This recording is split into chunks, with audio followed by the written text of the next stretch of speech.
Vous êtes 4. Je n'ai que 3 places pour la manche suivante. Il y en a forcément un qui va rester de côté. Chacun espère très fort que ce ne sera pas lui. On peut mettre même les mains sur les buzzers si vous voulez. Les 3 premiers candidats qui arrivent à 9 points sont qualifiés pour la deuxième manche et on commence avec des questions à 1 point. Tout le monde est prêt? Dans les années 1980, quelle chanteuse et violoniste a connu le succès? Christophe. Catherine Lara. Catherine Lara est une bonne réponse. Et notre champion Christophe ouvre le score. Premier point, cette chanson, La roqueuse de diamants. Catherine Lara. Quel arbuste, dont le nom scientifique est Hydrangea macrophylla, donne de grosses boules de fleurs de couleur rose si le sol est alcalin? Romain. Hortensia. Et oui, Hortensia, très bien. Vous êtes amateur de fleurs, Romain? Vous en offrez souvent? Ma maman. C'est vrai? Oui, on a des hortensias chez mes parents, donc j'avais une excuse pour avoir la bonne réponse. C'est une bonne excuse, si je puis me permettre. L'Hortensia, 1 point pour Romain. Quel monument de Nîmes constituant un petit édifice corinthien? Christophe. La Maison Carrée? Oui, la Maison Carrée. Jadis dédié au culte impérial et le seul temple du monde antique totalement conservé. La Maison Carrée. Quel mot, tiré du latin magnus, s'emploie pour désigner une personnalité importante du monde de la presse? Françoise. Magna. Magna, oui, très bien. Bravo. Premier point pour Françoise. Dans un magasin, un pantalon coûte 60 €. Quel prix le paierez-vous si le commerçant vous accorde une remise de 25%? Christophe. 45. 45 €, oui. Il a été malin, Christophe, parce qu'il bosse sans avoir la réponse, mais il fait très vite son petit calcul. Et ça a fonctionné. Romain était aussi sur la brèche, hein, prêt à buzzer. La brèche. 1 point de plus pour Christophe. 3 points. Samedi 23 avril, à Paris, autour de quel bâtiment à vocation militaire se déroulera le premier Grand Prix de Formule E couru par des voitures électriques? Christophe. Les Invalides? Oui, les Invalides. Ah oui. C'est bâtiment à vocation militaire qui vous met sur voilà. la piste. Sinon, c'est au hasard. Et un 4e point pour Christophe. Sylvain, Françoise, Romain, attention à notre champion en titre qui commence à nous énerver. Prendre de la distance avec ses points. 4 points. Et maintenant, écoutez. Tout le monde veut devenir un cat, parce qu'un chat, quand il est cat, retombe sur ses pattes. À jouer du jazz, on devient vite un acrobate. Dans cet extrait de... Oui, Sylvain. Les Aristochats? Non. Dans cet extrait de Tout le monde veut devenir un cat du dessin animé Les Aristochats, la petite voix que l'on entend est celle du chaton, prénommé Marie. Mais comment s'appelle la mère de Marie et de ses frères? Christophe? Duchesse. Oui, Duchesse.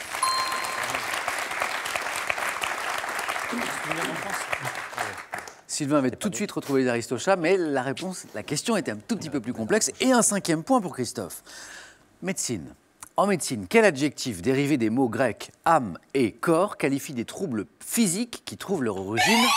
Christophe? Psychosomatique. Psychosomatique est une bonne réponse. Leur origine dans le psychique, tout à fait. 1 point de plus pour Christophe qui n'est plus qu'à 3 points de la qualification pour la manche suivante. En décembre 2015, de même que la Martinique, quel autre département et région d'outre-mer est devenu...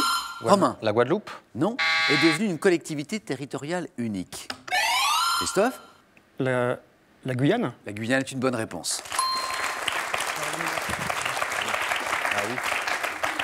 Juste une question, Christophe, comme ça entre nous. Vous comptez en laisser un peu aux autres ou... Tant que je peux, je continue. Moi, je me souviens que vendredi, Christophe, il était charmant parce que quand il gagnait, à chaque manche, il s'excusait. Il s'excusait auprès des autres candidats. Donc il gagne, mais il est désolé. Ça, c'est Christophe et c'est très sympathique. Quel singe de Bornéo, se nourrissant de végétaux, doit son nom... Romain? L'orang-outan? Non. Doit son nom à son nez proéminent. Sylvain? Le nazik? Nazik. Christophe? Le nazik? Le nazik, oui. Zut, Sylvain. Vous l'aviez, mais vous savez que la question pour un champion, c'est la première réponse qui Tout à compte. fait. Et vous l'avez retrouvé aussitôt, son nez prééminent mou et plat chez le mâle nazik. Un 8e point pour Christophe.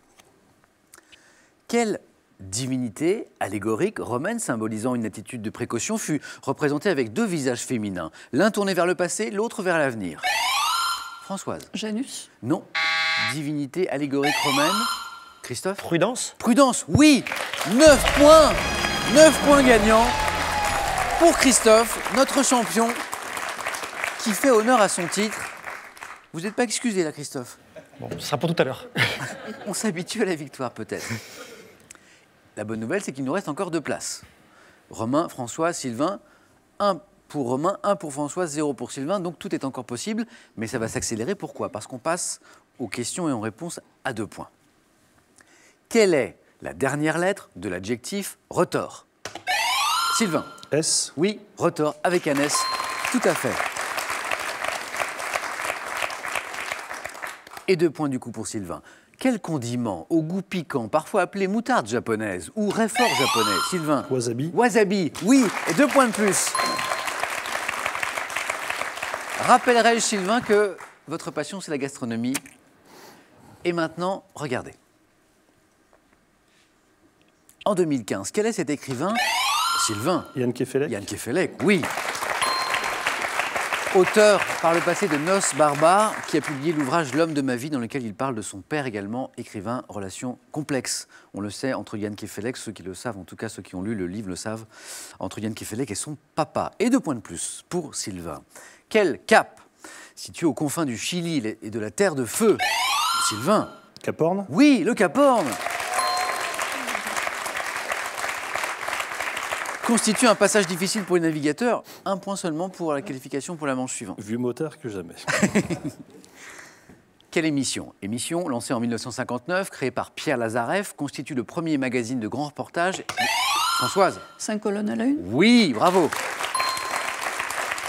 Premier magazine de grand reportage de la télévision française, ce qui vous vaut 2 points, Françoise. Nous sommes à 3.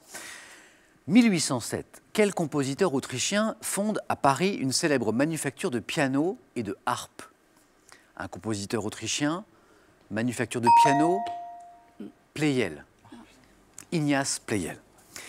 Quelle est la couleur des pois ornant le maillot du meilleur grimpeur du Tour de France, Sylvain? Rouge. Rouge, oui.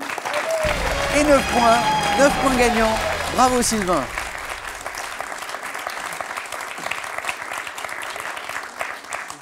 Françoise et Romain, la bonne nouvelle, c'est que tout est possible. La mauvaise, c'est qu'il n'y a plus qu'une place.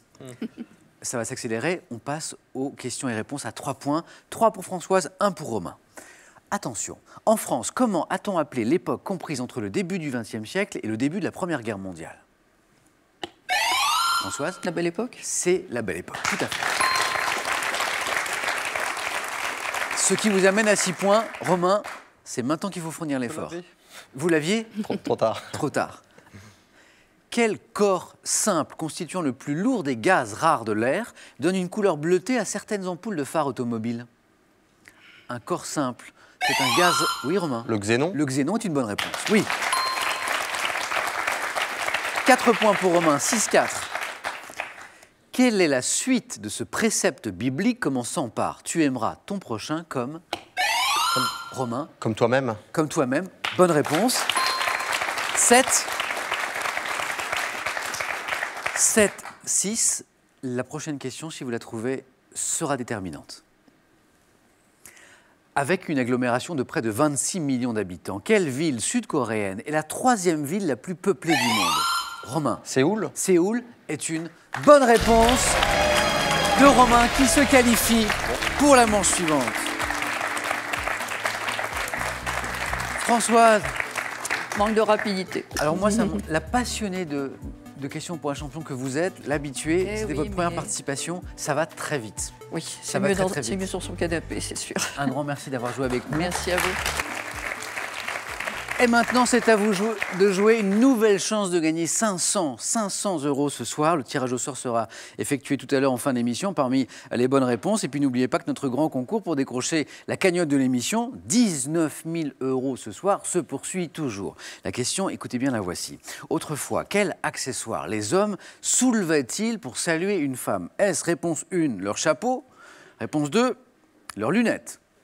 Pour la bonne réponse, vous appelez au téléphone 3243. Par SMS, vous envoyez le 1 ou le 2 au 7 10 20. Tirage au sort parmi les bonnes réponses.